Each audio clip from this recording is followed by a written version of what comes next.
सच्चिदानन्दरूपाय विश्वोत्पत्त्यादिहेतवे तापत्रय विनाशाय श्रीकृष्णाय वयं नमः।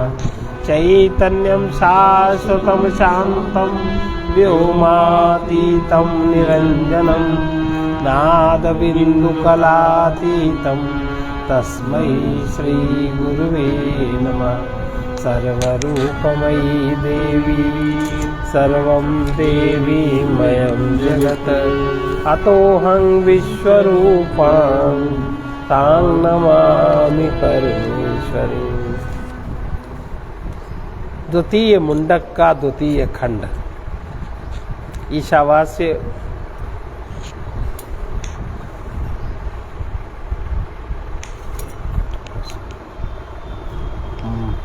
ये प्रश्न उपनिषद हो गया। प्रश्न मुंडक द्वितीय मुंडक उपनिषद का द्वितीय खंड का दूसरा अध्याय। आविसन्निहितं गुहाचरं नाम आविसन्निहितं गुहाचरं नाम महत्पदमत्रैतत्समर्पितं महत्पदमत्रैतत्समर्पम् एजत्प्राणान् विसच्च एजत्प्राणान् निविसच्च यदेतज्जानथ सद असद्वरेण्यं यदेतज्जानथ सद असद्वरेण्यं परम विज्ञानाद्य वरिष्ठं प्रजानां परम विज्ञानाद्य वरिष्ठं प्रजानां। ये सर्वशक्तिमान सर्वज्ञ और सर्वव्यापी परमेश्वर प्रकाश स्वरूप है, समस्त प्राणियों के अत्यंत समीप, उन्हीं के हृदय रूप गुहा में छिपे हुए रहने के कारण इनका एक नाम गुहाचर नाम से प्रसिद्ध है। गुहाचर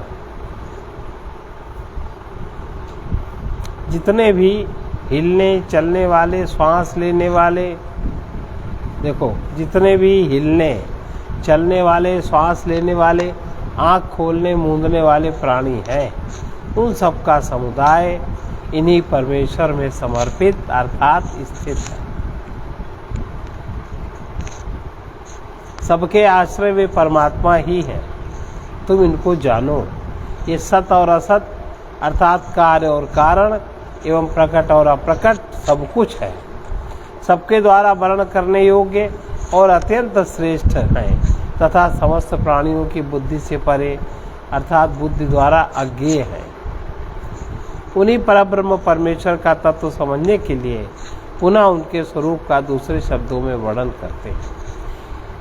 यदर्चिमद्यनुभ्यो अणुचा यदर्चिमद्यदनुभ्यो अणुचा यस्मिन् लोका निहिता लोकिनश्च यस्मिन् लोका निहिता लोकिनश्च तदेतदक्षरं ब्रह्मसा तदेतदक्षरं ब्रह्मसा प्राणस्तदुवाङ्मनः प्राणस्तदुवाङ्मनः तदेतत्सत्यं तदमृतं तदेतत्सत्यं तदमृतं तदेवद्बोधं तदेवेदव्यं सौम्य विद्धि तद्वेदव्यं सौम्य विद्धि।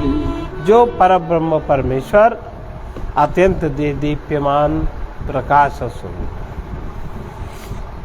जो सूक्ष्मों से भी अतिशय सूक्ष्म है, जिनमें समस्त लोक और लोकों में रहने वाले समस्त प्राणी स्थित हैं, अर्थात ये सब जिनके आश्रित हैं वे ही परम अक्षर ब्रह्म है, वे ही सबके जीवन दाता प्राण हैं, वे ही सबकी वाणी और मन अर्थात समस्त जगत के इंद्रिय और अंतःकरण रूप में प्रकट है, वे ही परम सत्य और अमृत हैं, अविनाशी तत्व है। प्रिय शौनक, उस वेधने योग्य लक्ष्य को तू वेद। वेधने योग्य लक्ष्य जिसका वेधन मनुष्य शरीर में कोई प्राणी कर सकता है तो उसको वेदो, बाकी कुछ भी वेधने योग्य नहीं। उस वेधने योग्य लक्ष्य को तू वेद अर्थात आगे बताए जाने वाले प्रकार से साधन करके उसमें तन्मय हो जा।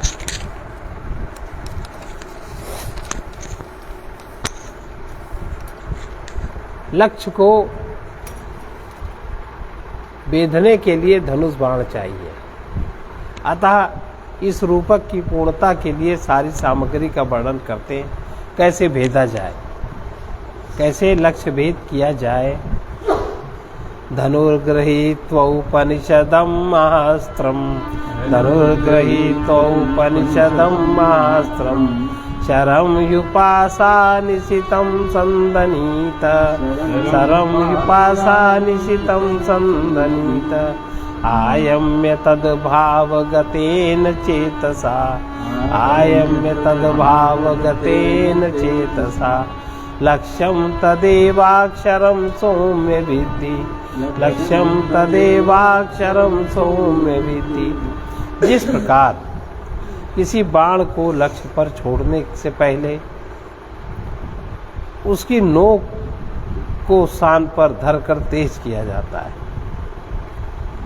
और उस पर चढ़े हुए मोर्चे आदि को दूर करके उसे उज्जवल और चमकीला बनाया जाता है, उसी प्रकार आत्मा रूपी बाण को उपासना द्वारा निर्मल और शुद्ध बनाकर उसको प्रणव रूप धनुष पर भली भांति चढ़ाना चाहिए। अर्थात आत्मा को प्रणव के उच्चारण एवं उसके अर्थ रूप परमात्मा के चिंतन में सम्यक प्रकार से लगाना चाहिए। इसके अनंतर जैसे धनुष को पूरी शक्ति से खींचकर बाण को लक्ष्य पर छोड़ा जाता है जिससे वो पूरी तरह से लक्ष्य को भेद सके, उसी प्रकार यहाँ भावपूर्ण चित्त से ओंकार का अधिक से अधिक लंबा उच्चारण एवं उसके अर्थ का प्रगाढ़ एवं सुदीर्घ काल तक चिंतन करने के लिए कहा गया है, जिससे आत्मा निश्चित रूप से अविनाशी परमात्मा में प्रवेश कर जाए, उसमें तन्मय होकर अविचल स्थिति प्राप्त कर ले। भाव यह है ओंकार का प्रेम पूर्वक उच्चारण एवं उसके अर्थ रूप परमात्मा का प्रगाढ़ चिंतन ही उनकी प्राप्ति का सर्वोत्तम उपाय है। पूर्व मंत्र में कहे हुए रूपक को यहाँ और स्पष्ट कर रहे हैं। प्रणवो धनुषरो ह्यात्मा ब्रह्म तन्लक्ष्यमुच्यते ब्रह्म तन्लक्ष्यमुच्यते अप्रमत्तेन वेधव्यम् सर्वतन्मयो भवेत् सर्वतन्मयो भवेत्। ऊपर बतलाए हुए रूपक में परमेश्वर का वाचक प्रणव ओंकार ही मानो धनुष है, यह जीवात्मा ही बाण है और परब्रह्म परमेश्वर ही उसके लक्ष्य है। तत्परता से उनकी उपासना करने वाले प्रमाद रहित साधक द्वारा ही लक्ष्य भेदा जा सकता है।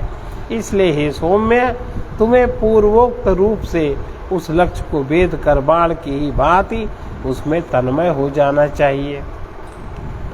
पुनः परमेश्वर के स्वरूप का वर्णन करते हुए प्रमाद रहित और विरक्त होकर उसे जानने के लिए श्रुति पुनः कहती है, यस्मिन् देव पृथ्वी चांतरिक्षम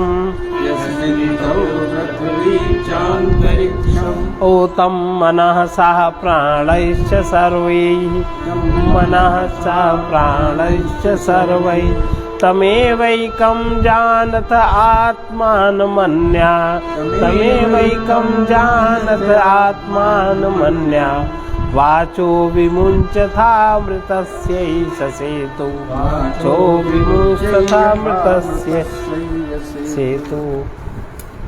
ये जो जिस परब्रह्म परमात्मा में स्वर्ग पृथ्वी और बीच का संपूर्ण आकाश एवं समस्त प्राण इंद्रियों के सहित मन बुद्धि रूप अंतःकरण सबके सब ओतप्रोत हैं, उन्हीं एक सर्वात्मा परमेश्वर को तुम पूर्वोक्त उपाय के द्वारा जानो। दूसरी सब बातों को प्राम्य चर्चा को सर्वथा छोड़ दो, वे सब तुम्हारे साधन में विघ्न है, अतः उनसे सर्वथा विरक्त होकर साधन में तत्पर हो जाओ। यही अमृत का सेतु है, अर्थात संसार समुद्र से पार होकर अमृत स्वरूप परमात्मा को प्राप्त करने के लिए पुल के सदृश है। पुनः परमेश्वर के स्वरूप का वर्णन करते हुए उनकी प्राप्ति का साधन फिर से बता रहे हैं। अराइव रत्नाभौ संहता यत्र नाड्या, अराइव रत्नाभौ संहता यत्र नाड्या, स एषोऽन्तरश्चरते बहुधा जायमाना, स एषोऽन्तरश्चरते बहुधा जायमाना। ओमित्येवं ध्यायत आत्मानम्, ओमित्येवं ध्यायत आत्मानम्, स्वस्ति वा पाराय तमसा परस्तात्, स्वस्ति वा पाराय तमसा परस्तात्। जिस प्रकार रथ के पहिए के केंद्र में अरे लगे रहते हैं, उसी प्रकार शरीर की समस्त नाड़ियां जिस हृदय देश में एकत्र स्थित है, उसी हृदय में नाना रूप से प्रकट होने वाले परब्रह्म परमात्मा अंतर्यामी रूप से रहते हैं। जहाँ सारी नाड़ियों का केंद्र है, जैसे कि रथ के पहिए के केंद्र में अरे लगे रहते हैं, उसी प्रकार शरीर की समस्त नाड़ियाँ जिस हृदय देश में एकत्र स्थित है, उसी हृदय में नाना रूप से प्रकट होने वाले परब्रह्म परमात्मा अंतर्यामी रूप से रहते हैं। इन सबके आत्मा पुरुषोत्तम का ओम इस नाम से उच्चारण के साथ साथ निरंतर ध्यान करते रहो। अब ओम का ध्यान किस प्रकार करोगे? ओम के ध्यान का पहले उसका अर्थ जानो, जागृत स्वप्न सुषुप्ति, और उसके बाद तुरिया। तुरिया में जब स्थिति बन जाए तब ध्यान स्थिर हुआ। जागृत में भी जागो, कुल मिला के जागना। जागृत में जागो तो जागृत अवस्था को जानो, स्वप्न में जागो तो स्वप्न अवस्था को जानो, सुषुप्ति में जागो तो सुषुप्ति अवस्था को जानो, तुरीय में तो जागृति है ही है। तो अब जागने के नाम से तो सबका मरण हो जाता है, क्योंकि जो कल्पना में रस मान रखा है वो जागृत में नहीं है। जागृत में तो नहीं, हर चीज़ को मन से मानने की आदत है, हर चीज़ मानते हैं। और जब कभी कोई सत्कर्म करने का अवसर आता है तो मन डरता है। ऐसे एक गीत में महाराज जी ने लिखा ना, दान सत्य तप से न डरे हम। दान क्या है? दान यज्ञ तप से न डरे हम, कुछ ऐसा है। उसमें दैवी संपत्ति को जगाने में भय करते हैं, तुरंत लोभ आ जाता। तो ये जो तमसा वर्ण है, तमसा वर्ण इतना सघन है कि इसको हटाने का कोई साधन, इसको हटाने का साधन केवल जागना है। और जागने के बाद इसके अनुसार कोई आचरण नहीं करना है, उसको देखना, वो चीज़ झड़ जाती, केवल इतना ही। जिसको देखा, एक सेकंड देखा, वो चीज़ झड़ गई, फिर वो दोबारा नहीं आएगी। तो जागना चाहते नहीं, हर चीज़ बस सुनकर मान लें, और मन ही ज़्यादा सघन है। तो कह रहे हैं कि सबके इन सब ये जो जिस प्रकार रथ के पहिए के केंद्र में अरे लगे रहते हैं, उसी प्रकार शरीर की समस्त नाड़ियाँ जिस हृदय देश में एकत्र स्थित हैं, उसी हृदय से नाना रूप से प्रकट होने वाले परब्रह्म परमात्मा अंतर्यामी रूप से रहते हैं। इन सबके आत्मा पुरुषोत्तम का ओम नाम के उच्चारण के साथ साथ निरंतर ध्यान करते रहो। इस प्रकार परमात्मा के ओम नाम का जप, उसके अर्थभूत परमात्मा का ध्यान करते रहने से तुम उन परमात्मा को प्राप्त करने में समर्थ हो जाओगे, जो अज्ञान रूप अंधकार से सर्वथा अतीत संसार समुद्र के दूसरे पार है। तुम्हारा कल्याण हो। इस प्रकार आचार्य उपयुक्त विधि से साधन करने वाले शिष्यों को आशीर्वाद देते हैं। पुनः परमेश्वर के स्वरूप का वर्णन फिर कर रहे हैं, और उनका स्वरूप क्या है। यह सर्वज्ञ सर्वविद यस्यैष महिमा भुवि, यस्यैष महिमा भुवि, दिव्ये ब्रह्मपुरेश व्योम्नात्मा प्रतिष्ठिता, व्योम्नात्मा प्रतिष्ठिता, मनोमया प्राण शरीर नेता, मनोमया प्राण शरीर नेता, प्रतिष्ठितोन्ने हृदयं सन्निधाय, प्रतिष्ठितोन्ने हृदयं सन्निधाय, तद्विज्ञानेन परिपश्यन्ति धीरा तद्विज्ञानेन परिपश्यन्ति धीरा आनन्दरूपम् अमृतं यद् विभाति आनन्दरूपम् अमृतं यद् विभाति।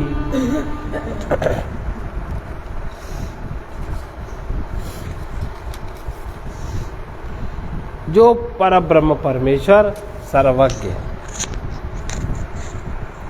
सर्वदा जानने वाले और सब ओर से सबको भली भांति जानने वाले, सब ओर से सबको भली भांति जानने वाले हैं, सबकी बात भली भांति जानने वाले हैं, सबके किसी प्रकार के पाप पुण्य छल कपट दंभ उदारता त्याग दान आदि को परमात्मा सर्वत्र जानते हैं और भली भांति से जानते हैं।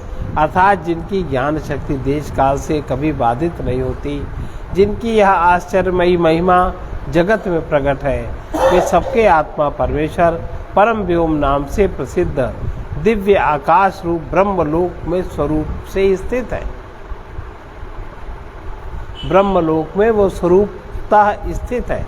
संपूर्ण प्राणियों के प्राण और शरीर का नियमन करने वाले ये परमेश्वर मन में व्याप्त होने के कारण मनोमय कहलाते हैं और सब प्राणियों के हृदय कमल का आश्रय लेकर अन्नमय स्थूल शरीर में प्रतिष्ठित है।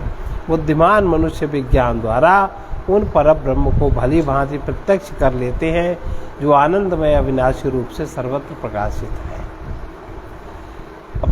अब असली ये सब बातें हैं चौथे शरीर की, तुरीय अवस्था की सब बातें, और हम लोग अभी जागृत अवस्था में भी जागृत नहीं है। इंद्रिय भोग की तन्मयता में हम लोग हैं। अभी जरा सी ठंड लग जाए, जरा सी गर्मी लग जाए और जरा सी प्रतिकूलता हो जाए, इंद्रियों से तुरंत उखड़ जाएंगे। इंद्रिय भोग की तन्मयता में, जड़ता में, एकदम तम में आश्रित है। तो ये सब समझ में नहीं आ सकता, न इसका रस मिल सकता है। थोड़ी देर सुनेंगे तो जीव बने लगेगा, कहाँ से आके फंस गए, इससे अच्छा तो कोई रिश्तेदार के आप बैठते। भाई क्यों नहीं लोग आते? इसीलिए तो नहीं आते क्योंकि ये सुनने का स्तर नहीं है। ये सुनने अभी जागृत और श्रद्धा भी नहीं है। श्रद्धा, तप, सत्य, ब्रह्मचर्य, इन चार चीज़ों का, श्रद्धा नंबर 1, तप नंबर 2 और सत्य नंबर 3 और चौथा क्या है? ब्रह्मचर्य नंबर 4।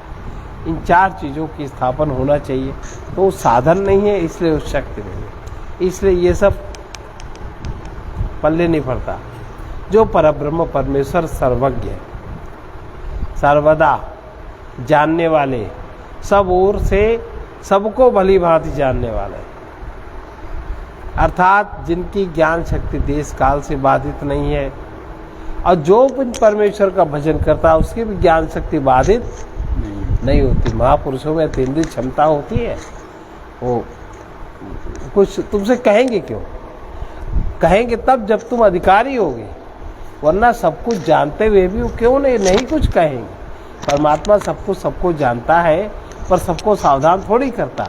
सावधान तो उसको करता है जो उसका प्रिय है, जो उसको प्रिय समझता है, जो परमात्मा को प्रिय समझता है, जो उनसे श्रद्धा रखता है, उसको सावधान करता, सबको नहीं करता। इसलिए उनकी जो ज्ञान शक्ति है देश काल से बाधित नहीं है, जिनकी यह आश्चर्यमयी महिमा जगत में प्रकट है, वे सबके आत्मा परमेश्वर परम व्योम नाम से प्रसिद्ध दिव्य आकाश रूप ब्रह्मलोक में स्वरूप से स्थित है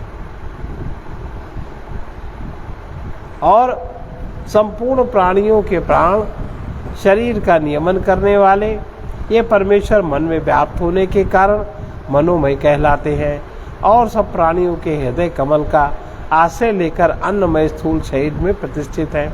बुद्धिमान मनुष्य विज्ञान द्वारा उन पर ब्रह्म को भली भांति प्रत्यक्ष कर लेते हैं जो आनंदमय अविनाशी रूप से सर्वत्र प्रकाशित है। अब परमात्मा के ज्ञान, ऐसे परमेश्वर का ज्ञान जिसको हो जाता है, या ऐसे परमेश्वर में जिसकी जागृति हो जाती है, जैसे अभी हम अपनी कल्पना में हमारा मन जागृत है, तमस आवरण में जो कल्पनाएं बनाई उसमें जागृत है, इसमें जो जागृत हो जाता है जिसका इनको ज्ञान हो जाता है, वो उसका फल क्या है? विद्यते हृद्ग्रन्थिश्छिद्यन्ते सर्वसंशयाः, विद्यते सर्वसंशयाः, क्षीयन्ते चास्य कर्माणि तस्मिन् दृष्टे परावरे, क्षीयन्ते चास्य कर्माणि तस्मिन् दृष्टे। परमात्मा के ज्ञान का फल है, इतना ही है कि हृदय ग्रंथि में जो आवरण है खुल जाता है, सब कुछ साफ साफ दिखने लगता है। विद्यते हृदय ग्रंथि छिद्यन्ते सर्व संशया, क्षीयन्ते चास्य कर्माणि तस्मिन् दृष्टे परावरे, तस्मिन् दृष्टे पर। कार्य और कारण रूप उन परात्पर पर ब्रह्म पुरुषों। अब जैसे थोड़ा उदाहरण बता रहे हैं, उदाहरण है जरा सा, क्योंकि ये उदाहरण बहुत सरल है। जैसे कि कैसे अभी क्या है, अभी हमारा हर चीज़ माना हुआ है। जैसे हमारे को किसी को देने का भाव हुआ, हमें देना चाहिए क्योंकि बहुत मिलेगा। लोभ के भाव ने लोभ को पकड़ा, इसलिए देंगे कि हमें मिलेगा, इसलिए देंगे कि महाराज जी के यहाँ सुना जैसा बोया जाता वैसा सामने आता। तो बड़े लोभ के कारण छोटे का लोभ हम लोग त्याग रहे हैं। अनंत गुना मिलता है, 10 रुपया दे दो, 10 का अनंत गुना हुआ उतना। और देते देते वो 10 रुपए की वृत्ति भी नहीं रहती, वर्तमान में लाभ भी कम पड़ जाता है, उसमें भी लोभ आ जाता है। तो अभी सारा खेल लोभ वृत्ति से चलता है। अभी स्पष्ट दिखता नहीं, अभी अपने को दिखता है कि हम इतना दे रहे हैं, अभी दूसरे की आवश्यकता नहीं समझ में आती है कहीं। दूसरे को 4 रोटी चाहिए और हम खरे 2 अगर और दे देंगे तो हमारे लिए क्या होगा। अभी दूसरे की आवश्यकता नहीं समझते। अभी हमारी लोभ वृत्ति, छोटी सी लोभ वृत्ति बड़े लोभ को बचाने की अभी वही लीला चल रही है। इसको कहते हैं तमस। अभी वही तमस आच्छादन है। वो तो जब बिल्कुल फ्री, बिल्कुल हृदय ग्रंथि के छूटने का मतलब है हृदय का जो आवरण है खुल जाए, हमें साफ साफ दिख जाए कि भाई आपको 4 रोटी चाहिए, हमारे पास 4 है, हम आपको 4 देते, हम और बना लेंगे। ऐसा होता है ना। तो ये इस तरह की दृष्टि, इसी को कहते हैं भिद्यन्ते हृदय ग्रंथि। और अभी तो बध्यन्ते हृदय ग्रंथि। अभी हमारे जितने भी ये सत्कर्म नाम के आवरण वाले कार्य हैं, सबसे हमारा बंधन है। निष्कामता वाला निर्बंध तो अभी कोई कर्म है ही नहीं। निर्बंध ऐसे छोटे छोटे सारे कामों में देख लो। जो घरों में जो काम का विभाजन कहीं भी होता है, अभी छोटे छोटे, और हर जगह मैं और मेरे की बिंदु है। तो इसका मतलब अभी तो बहुत ज़्यादा ही बंधन है, पूरा बंधन है। और बंधन से बंधन को भी प्राप्त होते, और परिणाम उसका सबका परिणाम उस तरह का नहीं होता जैसा इसमें लिखा है। इसमें लिखा है वो लोभ वृत्ति के अनुसार थोड़ी लिखा, वो तो ज्ञान के अनुसार लिखा है। अब सर्व संशय का छेदन कब होता है? जब हृदय ग्रंथि का भेदन होता है। कह दो अब हमें कोई संशय नहीं रहा, अब हमें बिल्कुल, अब हम ऐसे स्थित हैं। ये कैसे? तो हृदय ग्रंथि का भेदन हो जाना चाहिए, नहीं हुआ। तो अभी हमारी समझ भी इतनी ज़्यादा उल्टी है, और अहंकार अपनी समझ के अनुसार चलता है। तो अपनी समझ के अनुसार जब अहंकार चलता है तो उसको मुक्ति नहीं है। जब वो गुरु ज्ञान की समझ के अनुसार चलता है तब लाभ होता है उसको। इसीलिए शास्त्रों के पढ़ने का, सुनने का, प्रवचन का, उपदेश का कोई प्रभाव नहीं पड़ता। ये है वजह। जैसे ओवरकोट पहन ले कि हम बरसात से भीग जाए, भीगोगे? तो अभी सब ऐसे लुढ़कता है पानी। तो जब कार्य और कारण स्वरूप उन परात्पर पर ब्रह्म पुरुषोत्तम को तत्व से जान लेने पर जीव के हृदय की अविद्या रूप गांठ खुल जाती है, अविद्या मिट जाती है, जिसके कारण इसने इस जड़ शरीर को ही अपना स्वरूप मान रखा, मैं देह हूँ, यही तो मान रखा है। ये चीज समझ में आ जाती, खुल जाती। इतना ही नहीं, इसके समस्त संशय सर्वथा कट जाते, कोई संशय नहीं रहता। और समस्त शुभाशुभ कर्म संशय के समाप्त होते ही शुभ अशुभ कर्म भी सारे क्षीण हो जाते, समाप्त हो जाते। अर्थात ये जीव सब बंधनों से सर्वथा मुक्त होकर परमानंद स्वरूप परमेश्वर को प्राप्त है, ऐसा अनुभव उसको हो जाता। ये है परमेश्वर के ज्ञान का फल। अब उन परब्रह्म के स्थान स्वरूप, उनकी महिमा का वर्णन, उन परब्रह्म का स्थान क्या है, उनका स्वरूप क्या है, फिर उनकी महिमा बता रहे। हिरण्यमये परे कोशे विरजम ब्रह्म निष्कलम, विरजम ब्रह्म निष्कलम, तत्शुभ्रम ज्योतिषां ज्योतिः, तद्यदात्मविदो विदुः, तद्यदात्मविदो। हिरण्यमये परे कोशे विरजम ब्रह्म निष्कलम, तत्शुभ्रम ज्योतिषां ज्योतिः, तद्यदात्मविदो विदुः, तद्यदात्मविदो। वे निर्मल, निर्विकार, अवयव रहित अखंड परमात्मा प्रकाशमय परम धाम में, माने हिरण्यमय कोश में विराजमान है। हिरण्यमय कोश वे सर्वथा विशुद्ध और समस्त प्रकाश युक्त पदार्थों के भी प्रकाशक हैं, तथा उन्हें कौन समझ पाता है? आत्मज्ञानी महात्मा जन ही जानते हैं। जिनको आत्मज्ञान है वही इस तथ्य को समझ पाते हैं। इससे नीचे कोई समझौता नहीं है।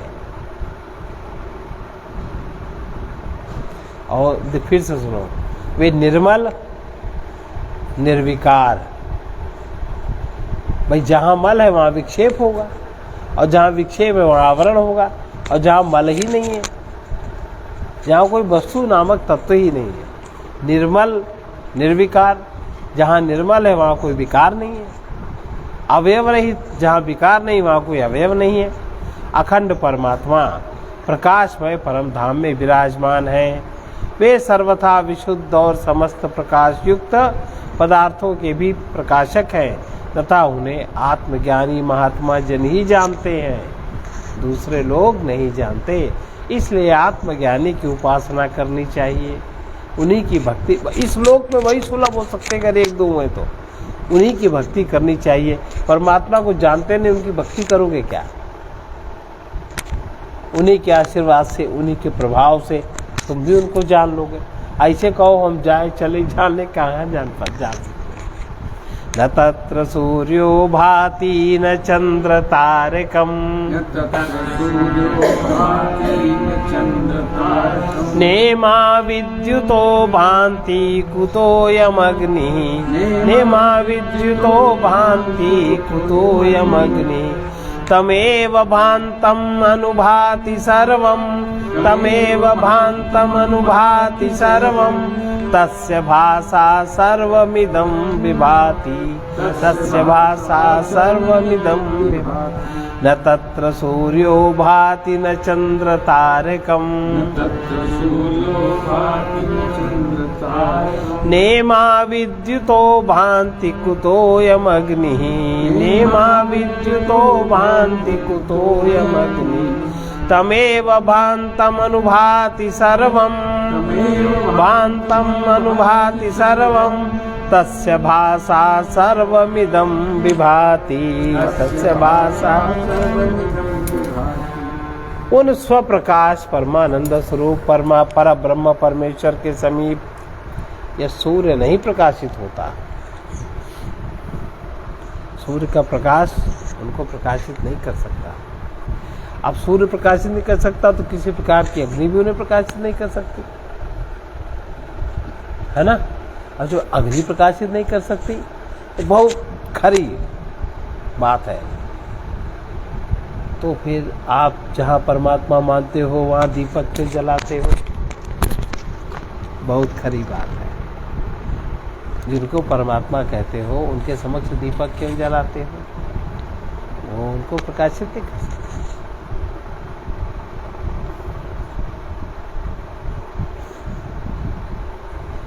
ये है ना,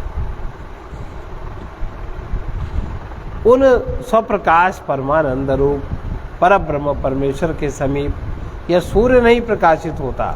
जिस प्रकार सूर्य का प्रकाश प्रकट होने पर खद्योत का प्रकाश लुप्त हो जाता है, वैसे ही सूर्य का तेज भी उस असीम तेज के सामने लुप्त हो जाता है, लुप्त है। चंद्रमा, तारागण और बिजली भी वहां नहीं चमकते। फिर इस लौकिक अग्नि की तो बात ही क्या है? जो अग्नि तुम जलाते हो बुझाते हो, बात ही क्या है? क्योंकि प्राकृत जगत में जो कुछ भी तत्व प्रकाशशील है, सब उन पर ब्रह्म परमेश्वर की प्रकाश शक्ति के अंश को पाकर ही प्रकाशित है। वे अपने प्रकाश के समीप अपना प्रकाश भला कैसे फैला सकते हैं? सारांश यह है, यह संपूर्ण जगत उन जगत आत्मा पुरुषोत्तम के प्रकाश से अथवा उस प्रकाश से एक क्षुद्रतम, तो उस प्रकाश के एक क्षुद्रतम अंश से प्रकाशित हो रहा है। क्षुद्रतम, फिर से देखो, उन स्वप्रकाश परमानंद स्वरूप पर ब्रह्म परमेश्वर के समीप यह सूर्य नहीं प्रकाशित होता।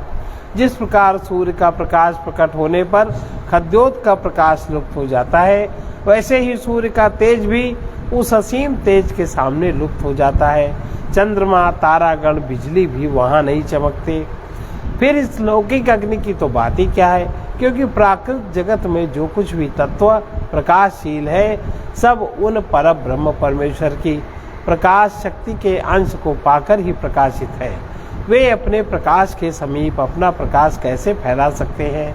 सारांश यह है, यह संपूर्ण जगत उन जगदात्मा पुरुषोत्तम के प्रकाश से अथवा उस प्रकाश के एक क्षुद्रतम अंश से ही प्रकाशित हो रहा है। ब्रह्मैवेदमृतम पुरस्ताद ब्रह्म, पुरस्ताद ब्रह्म पश्चाद ब्रह्म दक्षिणत उत्तरेण, पश्चाद ब्रह्म दक्षिणत उत्तरेण, अधश्चोर्ध्वं च प्रसृतम्, अधश्चोर्ध्वं च प्रसृतम्, ब्रह्मैवेदं विश्वमिदं वरिष्ठम्, ब्रह्मैवेदं विश्वमिदं वरिष्ठम्, ब्रह्मैवेदमृतं पुरस्ताद ब्रह्म, पश्चाद ब्रह्म दक्षिणतश्चोत्तरेण, पश्चाद ब्रह्म दक्षिणतश्चोत्तरेण, अधवोस्वर्धं च प्रसृतम्, अधवोस्वर्धं च प्रसृतम्, ब्रह्मैवेदं विश्वमिदं वरिष्ठम्, ब्रह्मैवेदं विश्वमिदं वरिष्ठम्। इस मंत्र में परमात्मा की सर्वव्यापकता, सर्व रूपता का प्रतिपादन किया गया है। सारांश यह है कि अमृत स्वरूप पर ब्रह्म परमात्मा ही आगे पीछे, दाएं बाएं, बाहर भीतर, ऊपर नीचे, सर्वत्र फैले इस विश्व ब्रह्मांड के रूप में सर्वश्रेष्ठ ब्रह्म ही प्रत्यक्ष दिखाई दे रहे हैं, और कुछ दिखाई नहीं देता। जिन्होंने लिखा उनको दिख रहे होंगे ना। फिर से देखो, इस मंत्र में परमात्मा की सर्वव्यापकता, सर्वरूपता का प्रतिपादन किया गया है। सारांश यह है कि अमृत स्वरूप पर ब्रह्म परमात्मा ही आगे पीछे, दाएं बाएं, बाहर भीतर, ऊपर नीचे, सर्वत्र फैले हुए हैं। इस विश्व ब्रह्मांड के रूप में ये सर्वश्रेष्ठ ब्रह्म ही प्रत्यक्ष दिखाई दे रहे हैं। द्वितीय खंड समाप्त, द्वितीय मुंडक समाप्त। मात्र इसमें 11 मंत्र।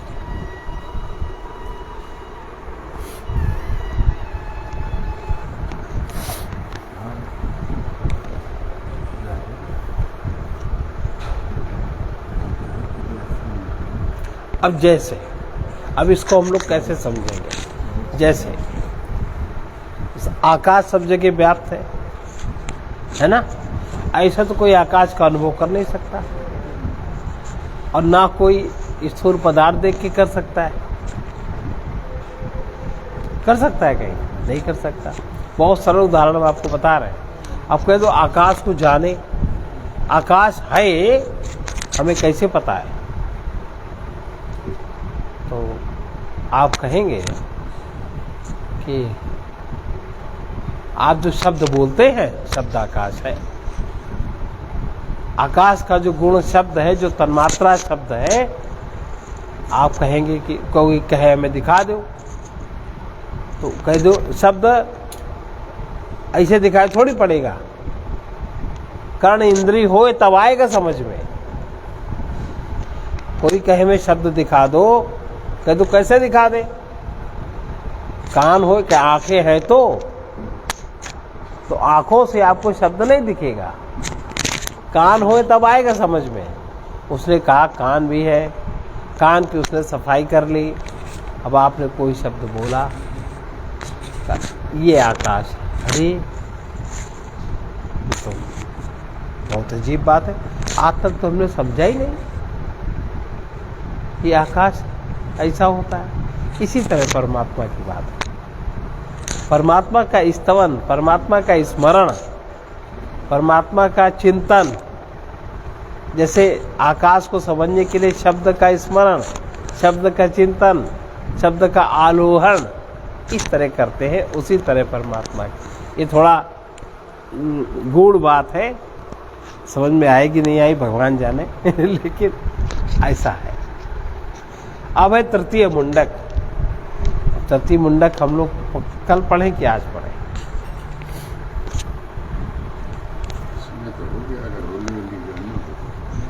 चलो एक पढ़ लेते हैं। अब तृतीय मुंडक का प्रथम खंड, बहुत अच्छा ये मंत्र कई जगह प्रयुक्त हुआ है। द्वा सुपर्णा सयुजा सखाया, द्वा सुपर्णा सयुजा सखाया, समानं वृक्षं परिशस्वजाते, समानं वृक्षं परिशस्वजाते, तयोरन्यः पिप्पलं स्वादवन्त्यं, तयोरन्यः पिप्पलं स्वादवन्त्यम्, असस्नन्यो अभिचाकसीति, असनन्यो अभिचाकसी। जिस प्रकार गीता में जगत का अश्वत्थ माने पीपल के वृक्ष के रूप में वर्णन किया गया है, उसी प्रकार इस मंत्र में शरीर को पीपल का वृक्ष, शरीर को पीपल के वृक्ष का और जीवात्मा और परमात्मा को दो पक्षियों का रूप देके वर्णन किया गया। इस शरीर रूपी वृक्ष में दो पक्षी बैठे, द्वा सुपर्णा, सुंदर पंख है दोनों के, दोनों खूब उड़ना जानते हैं। सुंदर पंख वाले पक्षियों का रूप देकर वर्णन किया गया है। इस तरह का वर्णन कठोपनिषद में भी गुहा में प्रविष्ट छाया और धूप के नाम से आया है। भाव दोनों जगह एक ही है कि यह मनुष्य शरीर मानो एक वृक्ष है। ईश्वर और जीव ये सदा साथ रहने वाले दो मित्र पक्षी हैं। वे इस शरीर रूपी वृक्ष में एक साथ हृदय रूप घोंसले में निवास करते हैं। इन दोनों में से एक जो जीवात्मा है वो तो उस वृक्ष के फल रूप अपने कर्म फलों को अर्थात प्रारब्धानुसार प्राप्त हुए सुख दुखों को आसक्ति एवं द्वेष पूर्वक भोगता है, और दूसरा ईश्वर उन कर्म फलों से किसी प्रकार का किंचित भी संबंध न जोड़कर केवल देखता रहता है, केवल साक्षी रहता है। ये इस मंत्र का अर्थ है। अब अगला हम लोग कल सुनेंगे, बहुत अगला वाला बहुत सुंदर है।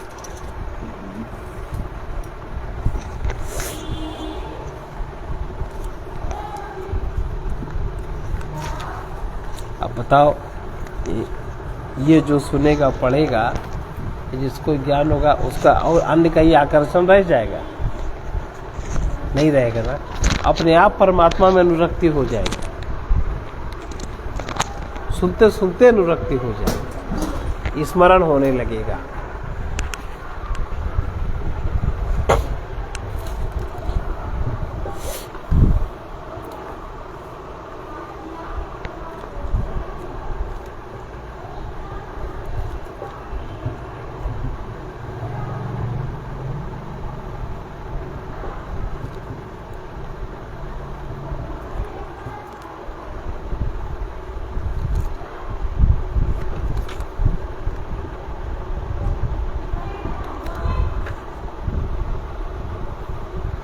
वहीं सुलभ भगवान होता, वहीं सुलभ भगवान होता। किसी बहाने प्रीति पूर्वक, किसी बहाने प्रीति पूर्वक जब उसका आह्वान होता, जब उसका आह्वान होता, वहीं सुलभ भगवान होता, वहीं सुलभ भगवान होता। जिसकी जग से रही न आशा, जिसकी जग से रही न आशा, भक्ति योग की ही अभिलाषा, भक्ति योग की ही अभिलाषा।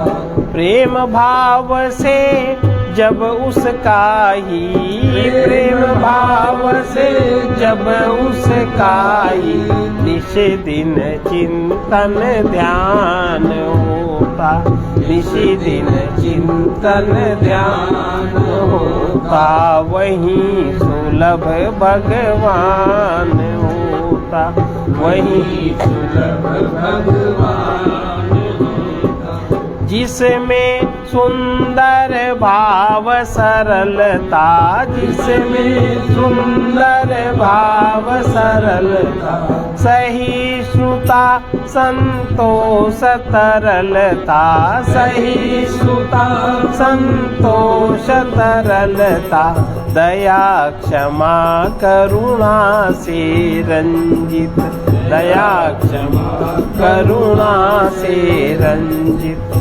जहाँ स्वतंत्र विधान होता, जहाँ स्वतंत्र विधान होता, वहीं सुलभ भगवान होता, वहीं सुलभ भगवान होता। सदा अतिथि सत्कार जहाँ है, सदा अतिथि सत्कार जहाँ है, सबके प्रति शुचि प्यार जहाँ है, सबके प्रति शुचि प्यार जहाँ है। जहाँ सर्वहित कर प्रवृत्ति में, जहाँ सर्वहित कर प्रवृत्ति में, निवृत्ति का ही भान होता, निवृत्ति का ही भान होता। जहाँ सर्वहित कर प्रवृत्ति में, जहाँ सर्वहित कर प्रवृत्ति में भी निवृत्ति का भान होता, भी निवृत्ति का भान होता। किसी बहाने प्रीति पूर्वक, किसी बहाने प्रीति पूर्वक जब उसका आह्वान होता, जब उसका आह्वान होता। जिसका है सेवामय जीवन, जिसका है सेवामय जीवन, भोग सुखों से अति विरक्त मन, भोग सुखों से अति विरक्त मन। जिसकी संगति से मानव का, जिसकी संगति से मानव का निश्चित अभ्युत्थान होता, निश्चित अभ्युत्थान होता। वहीं सुलभ भगवान होता, वहीं सुलभ भगवान होता। किसी बहाने प्रीति पूर्वक, किसी बहाने प्रीति पूर्वक जब उसका आह्वान होता, जब उसका आह्वान होता, वहीं सुलभ भगवान होता, वहीं सुलभ भगवान होता। जहाँ विरह में आंसू बरसे, जहाँ विरह में व्याकुल हृदय दर्श को तरसे, व्याकुल हृदय दर्श को तरसे।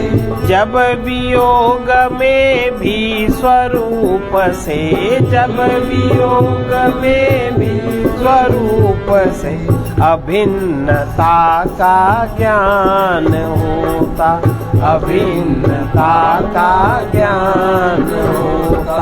वहीं सुलभ भगवान होता, वहीं सुलभ भगवान होता, वहीं सुलभ भगवान होता, वहीं सुलभ भगवान।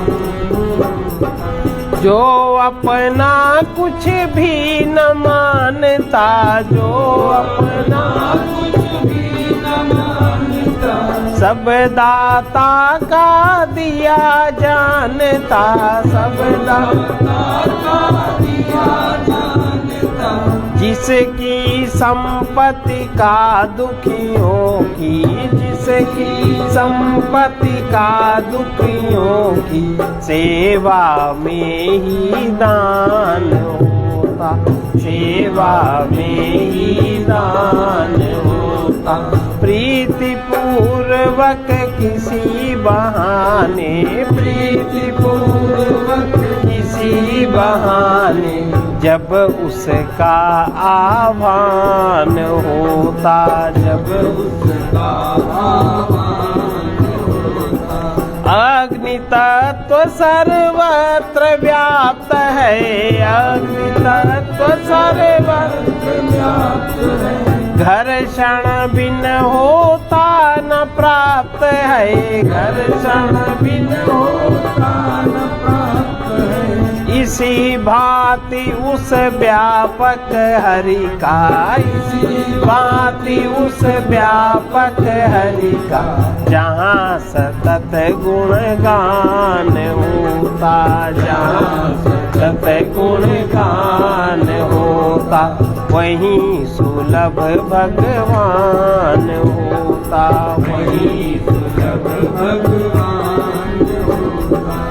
तन धन में न जहाँ ममता है, तन धन में न जहाँ ममता है। स्वार्थ रहित जिसमें समता है, स्वार्थ रहित जिसमें समता है। पथिक परम पद वो पाता है, पथिक परम पद वो पाता है। जिसका लक्ष्य महान होता, जिसका लक्ष्य महान होता, वहीं सुलभ भगवान होता, वहीं सुलभ भगवान होता, वहीं सुलभ भगवान होता, वहीं सुलभ भगवान। विचार, वासना, संकल्प, देखो पहले विचार, वासना, संकल्प, अहंकार जहाँ नहीं है। अब हम लोग हर बात में, अब हमारा विचार लोभ को लेके होता है, काम को लेके हो, यही तो है। विचार विचार नहीं होता, लोभ युक्त विचार है, काम युक्त विचार है, अभिमान युक्त। भाई हम कुछ बचाने के लिए तो विचार करते हैं, कुछ प्राप्त करने के लिए तो विचार करते हैं, पद कैसे मिले इसका तो विचार करते हैं, जो है हमारा कैसे बचे, जो है वो निरंतर कैसे बना रहे इसी का विचार करते हैं ना। तो विचार, वासना, विचार हम करते हैं वासना के अनुसार, और वासना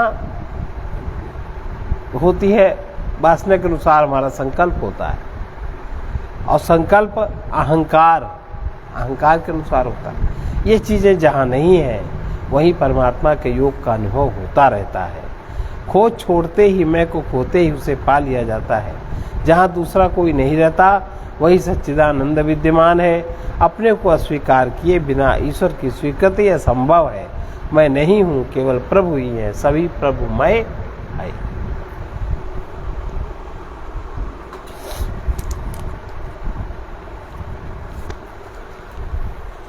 सर्वे भवन्तु सुखिनः, सर्वे सन्तु निरामया, सर्वे भद्राणि पश्यन्तु मा कश्चित् दुःखभाग् कृष्णाय वासुदेवाय हरये परमात्मने प्रणतक्लेशनाशाय गोविन्दाय नमो नमः। उग्रवीर महाविष्णु ज्वलन्तं सर्वतोमुखं निसिंहं भीषणं भद्रं नृसिंहं मृत्योर्नमाम्यहम्। ॐ ह्रौं जूं सः ॐ भूर्भुवः स्वः ॐ त्र्यम्बकं यजामहे सुगन्धिं पुष्टिवर्धनम् उर्वारुकमिव बन्धनात् मृत्योर्मुक्षीयमामृतात्। ॐ स्वः ॐ भुवः भुः ॐ सः जूं ह्रौं असतो मा सद्गमय तमसो मा ज्योतिर्गमय मृत्योर्मामृतम्। ॐ पूर्णमदः पूर्णमिदं पूर्णात् पूर्णमुदच्यते पूर्णस्य पूर्णमादाय पूर्णमेवावशिष्यते। ॐ शान्ति शान्ति शान्तिः।